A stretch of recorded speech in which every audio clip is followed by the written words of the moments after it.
redator! Sejam bem-vindos à nossa primeira aula de Química. Eu sou a professora Ramiele e hoje a gente vai estar trabalhando modelos atômicos.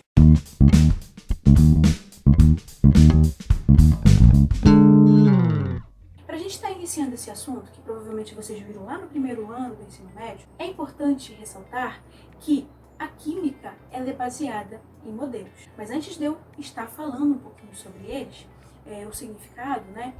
É importante vocês se questionarem. Eu trouxe alguns questionamentos para vocês. O que é o modelo? O que é o átomo? Vocês saberiam me responder? Bom, eu vou tentar responder para vocês durante a aula.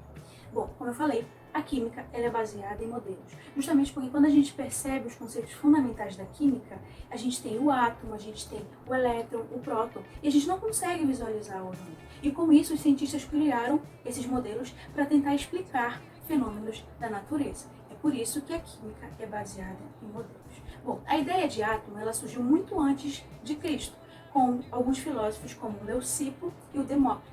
E eles queriam saber o que a matéria era constituída. E com isso, eles chegaram na ideia de átomo. Eles também afirmavam, que a partir dessas ideias empíricas, das discussões que eles faziam, que o átomo era indestrutível e indivisível. Então essa ideia com relação ao átomo, ele vigorou por muito tempo, até o próximo modelo que vamos falar, que é o modelo de Dalton. Dalton, ele se iniciou os estudos, o Dalton, em 1808.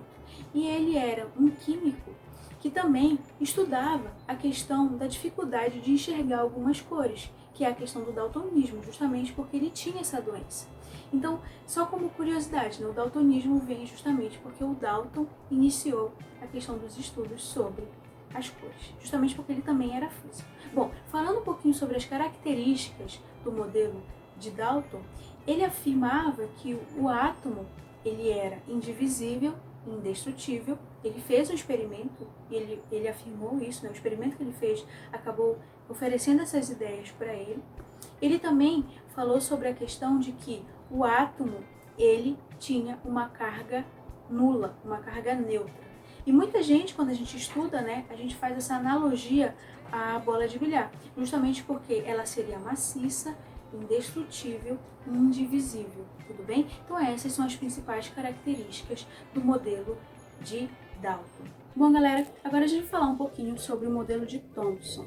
Bom, para vocês entenderem o modelo de Thomson, é importante vocês compreenderem que o Thomson vivenciou a descoberta da eletricidade e a descoberta da radioatividade. E isso vai influenciar diretamente no modelo do J.J. Thomson.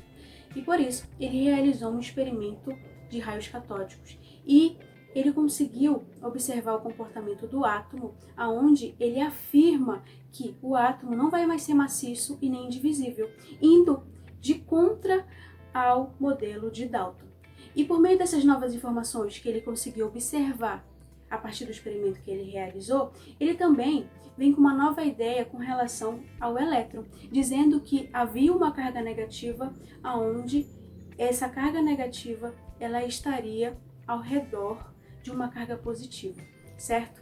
E muita gente faz analogia com o pudim de passas, sendo que aquele meio do pudim representaria a carga positiva, certo? E ao redor do pudim, onde eu teria a passas, seria a carga negativa, fazendo também uma outra analogia com o panetone, tá? A gente faz essa analogia justamente para tentar ficar mais fácil de vocês compreenderem, não que o modelo dele seja um pudim de passas ou seja um panetone, tudo bem? Então, galera, coisas importantes que vocês precisam lembrar.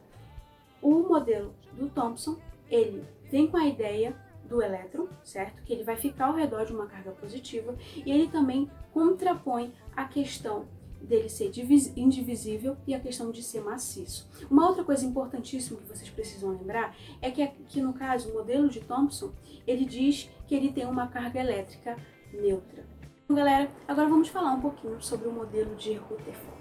Mas antes da gente falar sobre as principais características desse modelo, é importante notar, galera, que o período de formulação desses modelos foi encurtando cada vez mais. Por exemplo, o modelo de Dalton, que falamos inicialmente, ele foi formulado em 1808. Já o modelo de Thomson foi formulado em 1897. Já o modelo de Rutherford foi formulado em 1911. Tá percebendo o comportamento dos períodos? Bom, o Rutherford, ele era professor da universidade, certo?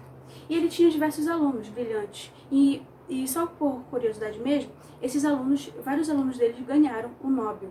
Bom, a partir desse momento que ele tem diversos alunos, ele tenta contrapor, né, estudar mais a questão do modelo anterior, que é o modelo de Thomson.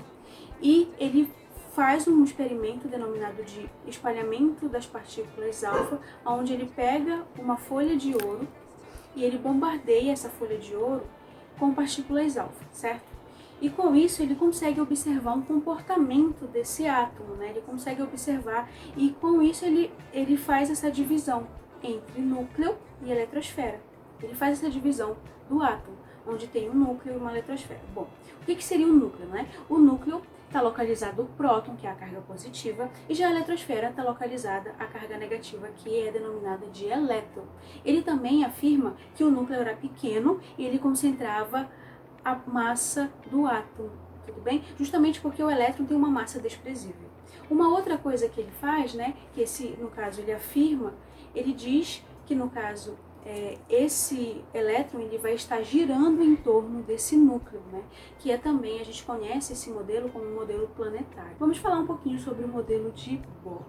Bom, para vocês entenderem o modelo de Bohr, ele foi formulado em 1913. Percebeu também o comportamento, né? Bom, o Bohr, ele era aluno de Rutherford e Rutherford, novamente, lançou um desafio para ele com relação ao modelo que ele havia formulado anos atrás.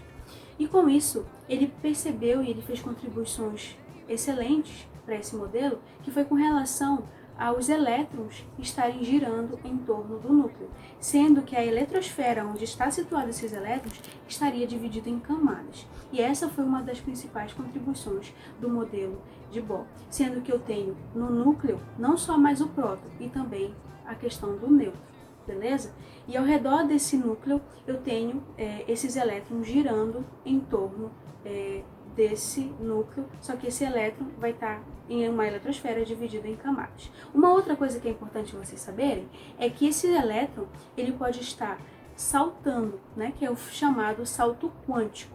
Ele pode estar, quando ele estiver no estado excitado, ele pode estar pulando de uma camada mais externa, ou ele também pode estar retornando, tudo bem? Essa é uma das principais características dos postulados de Bohr.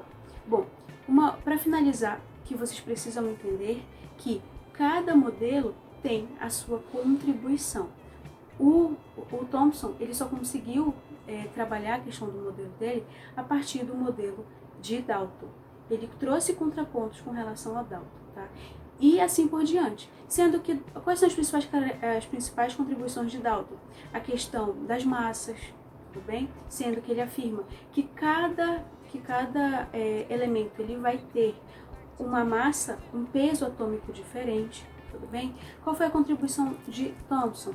A questão dos elétrons. Qual foi a contribuição de Rutherford? A questão dos espaços vazios e também a questão da eletrosfera. Tá? E já de Bohr, a questão das camadas e a questão também do salto quântico, que vai contribuir diretamente para os modelos atômicos atuais que vigoram. Tudo bem? Bom, gente, então não esquece, essa é a dica para o modelo atômico. Tá? Nenhum modelo é melhor que o outro. Cada um vai estar contribuindo, tá, para a formulação dos modelos posteriores. Tudo bem? Bom, galera, essa foi a aula de hoje. Abraços, fiquem bem.